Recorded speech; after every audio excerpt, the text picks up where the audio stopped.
This is Psalm 9 and 16. It says, Yahweh is known by the judgment which he executeth.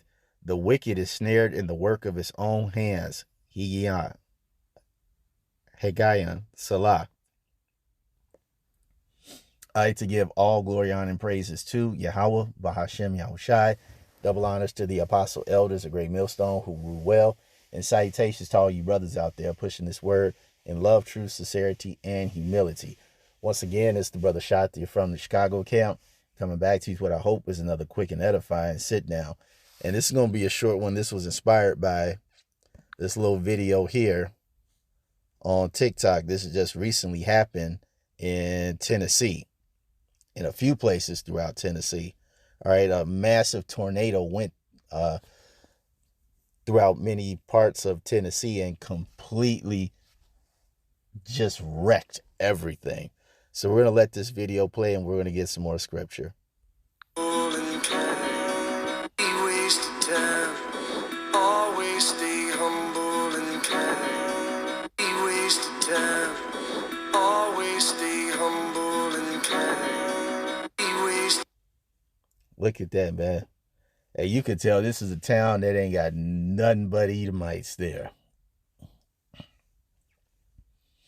And you can definitely tell over the past couple of years, the Lord has been sending some extreme judgment on these small towns that are inhabited by Edomites.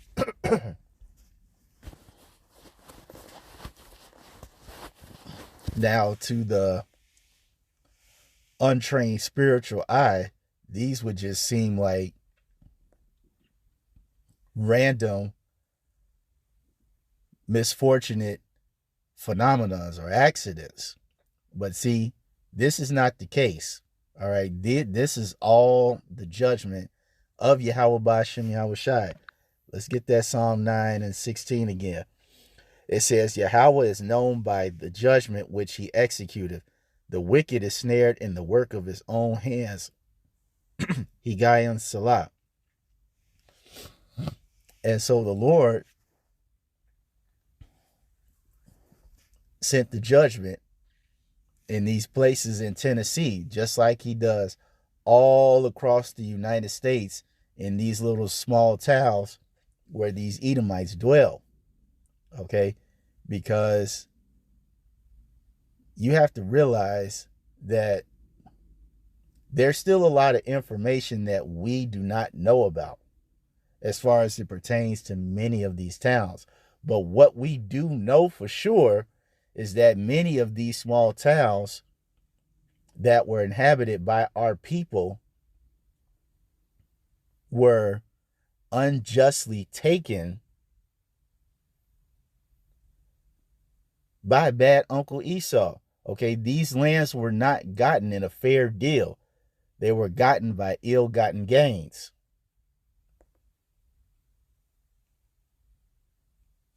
As the scripture says, let's see, covet, take, violence.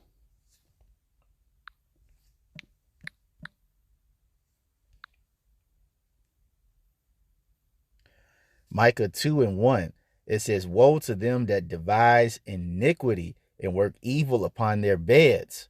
When the morning is light, they practice it because it is in the power of their hands. And who's practiced and devised the most iniquity? Bad Uncle Esau.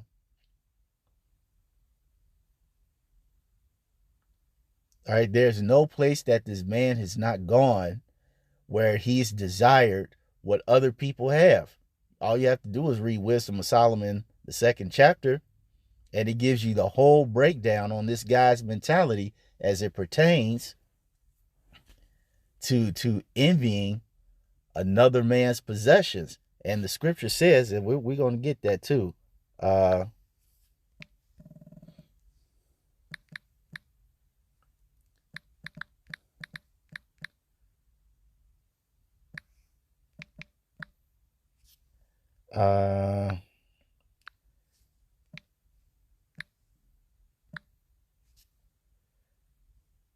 Let me put it on pause and find it real quick. Okay. I was typing it wrong. I put envy, but the actual word is covet. Let me. Okay. Exodus 20 and I know it's in here somewhere. Yep. Exodus 20 and 17. Thou shalt not covet thy neighbor's house. Thou shalt not covet thy neighbor's wife, nor his manservant, nor his maidservant, nor his ox, nor his ass, nor anything that is thy neighbor's. That's including land. And of course, dealing with bad Uncle Esau, that's not in his character. So they devise an evil scheme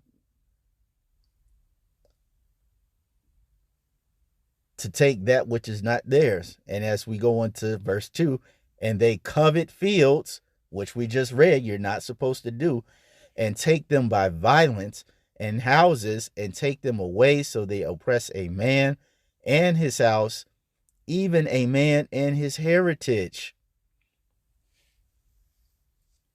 Okay? And see, this is what's happened to many of these small towns across the United States. All right. These Edomites saw a place that was good for living, and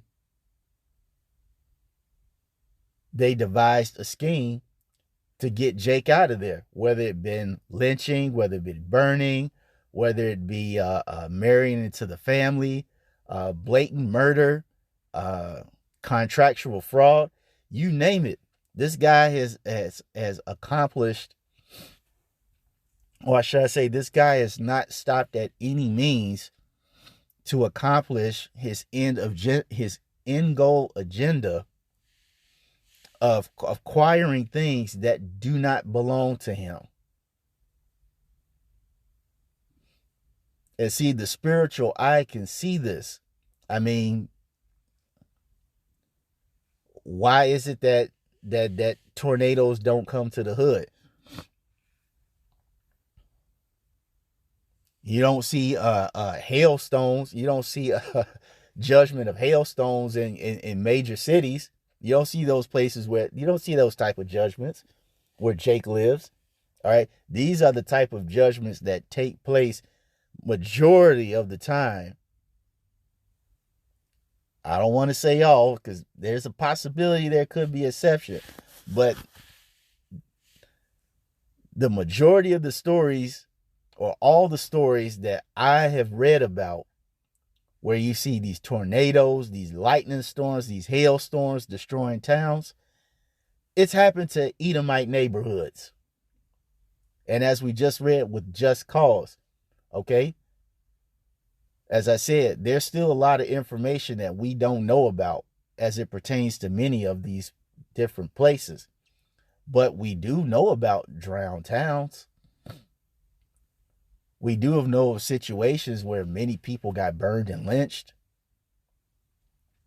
We do know, Scorsese got a new movie coming out about it.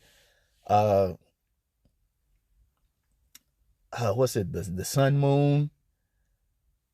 Basically where you had the Esau moving in on Gadite land because they found out it contained oil. Sundown towns. All right. That's the stuff that we know. And these towns are getting jacked up. So when you see this type of judgment happening in these small little suburbs, these small towns across the United States, hey, just know that it's the judgment of the Lord. And these devils have it coming for all the wickedness that they've devised since they've come over here to America and across the world, but particularly here in America.